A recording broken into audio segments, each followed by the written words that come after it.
Hey friends, it's Marie. I've got a quick tutorial for you guys. I'm going to show you guys how to make these adorable book stacks. They're hand stamped, they're out of books, and I'm going to show you the process from start to finish, okay? So let's get started. Okay, so I get a lot of questions of where I purchase my books from. And so honestly, I go to my local thrift store and I pick up the larger style books. So a lot of times you'll see like the smaller romance books and stuff, but I find that those are just too small to fit like a whole name on them.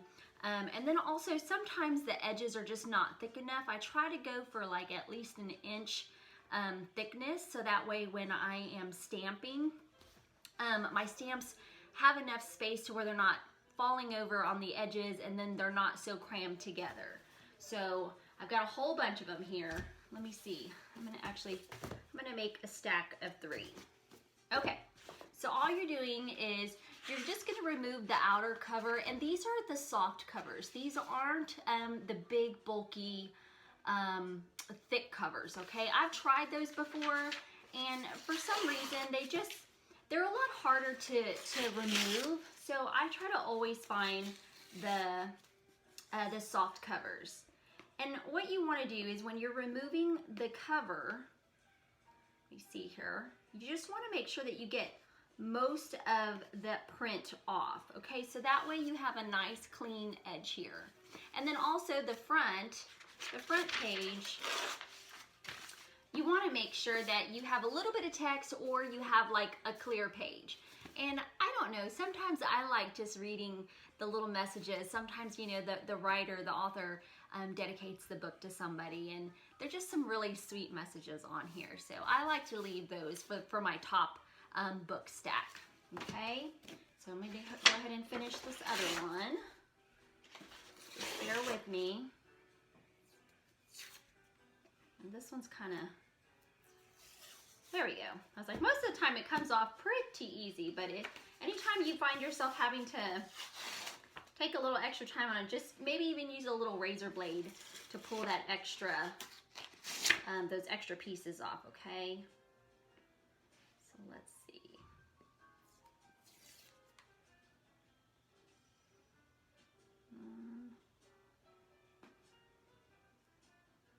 This one's kind of giving me a little bit of a hard time, so let me grab a different one here. I try to, honestly, when I go and pick up a bunch of them at one time, I'll prep and make sure that they're all ready, so that way when I do get an order in, I'm ready to go and my customers are not waiting a long time to receive their gift. So let's just get this out of the way, throw that away. And I'm gonna put this one on top because I like the little writing that's on the top of it. Okay, so then you wanna get a paper plate, and I use this acrylic paint. I pick it up from Walmart. It's usually just a couple of dollars. You can get it from any craft store. And then I just got like a little Dollar Tree paintbrush. And you know what? I'm gonna pour a little bit on my plate. You don't need a lot. You're not trying to cover the entire book. I like to just give it a little bit of just a little bit. Just so that there's a little bit of white on there. And also I find that when I go to stamp, it helps my stamp to stand out more as well. And I'll even go along these edges too. So I'm gonna put a little more paint. And I don't even put that much on my brush. And then I'm just gonna go over these edges here. And sometimes you'll have like marks, because you know the thrift shops or the bookstores will mark it with like a dot or something if they're like 50% off, or if there's any writing on them, and I just try to cover that up. Doesn't have to be perfect. And just do all the way around. Okay. And you're gonna do all sides. So all of your edges. I like to paint them. A lot of people don't, but I do because I like to paint stuff. So, and I just think it makes it look that much more worn and vintagey. Get my hair out of the way here. I usually always have paint in my hair. Okay, so I got all my edges painted, and I'm just gonna do a little bit on the top because I don't want to cover all of the text, but I do want it to have a little bit of paint on there. Okay. All right, see? Pretty good. See if you can see it. I'm trying, my lighting is really bright here, so see if I can get a little bit closer. There you go. Okay, so I'm gonna put this one to the side and I'm gonna let that dry. I'll close my paint here.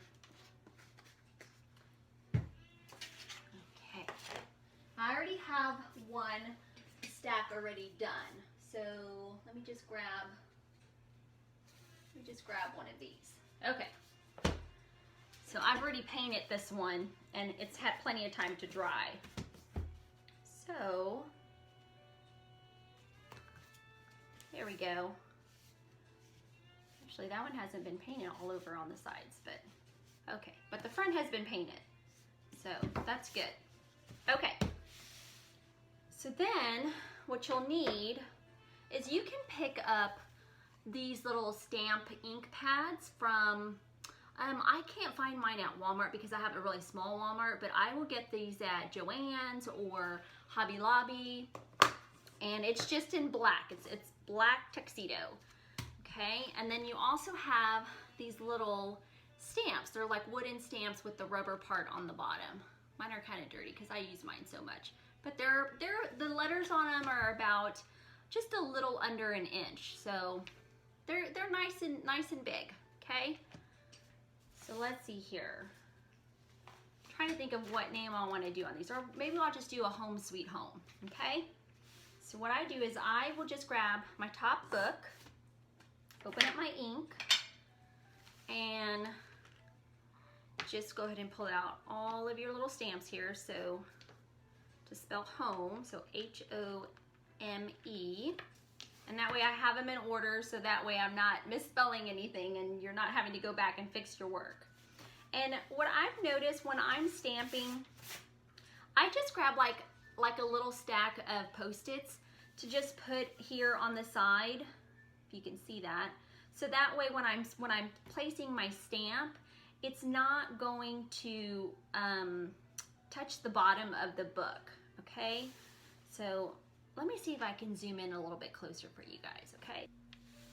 We're gonna go ahead and, this is my little Post-it, and I just put it here on the bottom so that way it doesn't, my ink doesn't rub on the bottom part of the book. And here's my E, see? And I'm just gonna push it down on my little ink pad here. And I'm just gonna hold my book firmly and then just press. And see how it didn't get the whole one, so I'll go back over it. And you can kind of just lift it up a little bit. There we go. Do my next one. There we go. You kind of learn how to like move your little stamp in your fingers just to kind of help you get the whole letter on there correctly without like smearing or touching your book, like the bottom part of your book with your stamp. So that way it's nice and clean. So there we go. That looks pretty good. Okay, let's do the next one. So let's get out our S, W, and then E, and then E, and then T. Okay, I'm gonna move these out of the way. Okay, same thing. Just make sure you always reload your little stamp anytime you're getting ready to stamp it onto your book, okay? Here we go.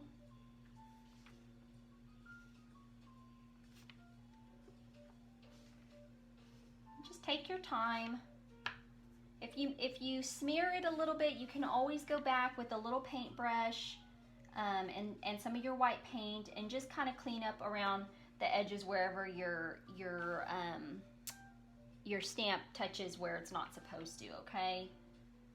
I am just sometimes I do mess up, and so I will have to go back and just kind of touch things up, but I just think it adds to it.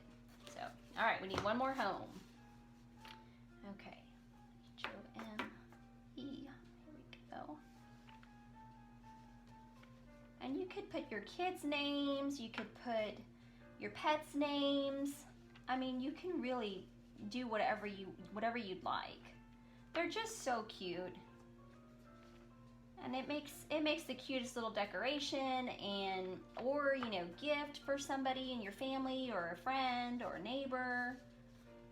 Right now is my busy time, so I'm getting a lot of orders for like weddings and stuff. So a lot of people will put Mr. and Mrs. and then the last name, and then on the bottom book they'll put like their date. And they're just so cute. That's such a cute personalized gift to give to you know, a friend. So okay, so now we got that all stamped out. I'm going to close my ink pad here, and I'm going to move my stamps out of the way because I do not want to get any of that ink on anything else. So now that that's done, look at how easy that was. I mean, you can really leave it like that. You don't have to do anything else, and just add your twine to it, and you'd be good. Okay. But what I do on my books, like I said, I like to paint, so I like to make them look a little more rustic, a little more vintagey. So I will add, I'm going to show you what this paint looks like. It's the Waverly chalk paint, and the color is truffle, and you can pick this up at Walmart. That's really the only place that I see it at. So, and it's only a couple dollars, and a little goes a long way. I get another little chippy brush, and I just put a little bit on my brush here. So like I pretty much rub most of it off, and I like to, let me see if I'm in the camera here. I like to go along the edges just to give it, I don't know, a little extra something. So just lightly run your brush over the edges. Okay, let's see if I'm getting this in the camera. And then I go along the edges of here too. All sides, okay? See? It just makes it look more vintagey, a little more old, worn, I guess. And I will do the top as well. So I'll just go along the top here. And you don't have to do a lot. You can do as much as you want, but I just like to give it a little more of an older look. So set that one aside. Put just a little bit more paint on my brush here. Do the next one. You see, I'm sorry. I'm trying to like get better at videoing, so to show you guys what I do, and then maybe give you guys some ideas. Go along the sides. And I just try to get along the edge up here, because this one's going to be in the middle. And then I still have a little bit of paint on my brush. There we go. And these dry pretty fast, so you're not putting a lot of paint on them, just enough to make them look rustic. Okay, so then I'm going to stack them back up here. I mean, look at how cute that is. That just looks so cute. All right, I'm going to move my paintbrush so I'm not getting this all over everything. And then I'm going to go ahead and glue them together. That way they're not shuffling around anytime I move them, okay? And then also when I'm shipping them. Grab my little glue gun here, I'm sorry. And I need to add another glue stick here. Here we go. So what I do is I just kind of lift it and I put some glue. See? And then just line it up correctly and give it a push down. And then you're just gonna lift your two books and then do the same thing. Okay, there we go. So cute. Okay, let me get my glue gun out of the way. And then, this is like the final touches here, okay? Then I just pick up this jute cording. You can get this at Walmart as well if it's like only a couple dollars, or you can get it at Hobby Lobby or Joann's. And I just pull out of the middle, okay? And I usually put it down on the floor so that way when I'm pulling it's not getting tangled up. Okay, so then I just pull enough out to be able to kind of have some on the edge over here, okay? And then you're gonna place it in the middle. And I pick it up and I just wrap. I will wrap around it like 3 or 4 times. I like it with a lot of the jute on it. So 3 or 4 times. Then I twist it on the bottom. So that way I can go around the front of it without having to like tie it off, but you know, tie it off and cut and everything. So there we go. You see? Now I'm going to go around the front, okay? So I'm going to do the same thing. Just go around it a couple times. And if you don't want to do the jute, you can always do the ribbon. I showed another video with like the large ribbon. Really, you can do any type of ribbon you want. Okay, so I think that's enough right there. Okay, so then I'm just going to tie a bow. Get a nice tug. There we go. And then I'm just going to kind of straighten things out here on my edges. There we go. And then get your scissors and just trim that off a little bit. Oh, that's so cute. And there you go. Look at how easy that was. So, I mean, really, you can add any kind of ribbon. You could add greenery to the top of this. I mean, look at how cute that is. And that was so fast to do. And you can put these all over your house. I mean, I have a whole bunch of them on my staircase that just, you know, have different little messages on them. So, like, I will do, like, seasonal ones. So, for springtime or for Christmas and fall time and stuff. So, really, you can do a bunch of these and just place them around your house. It just cozy things up, I think. So I hope you enjoyed the video, and I will be looking for some more tutorials to give you guys, okay? Take care.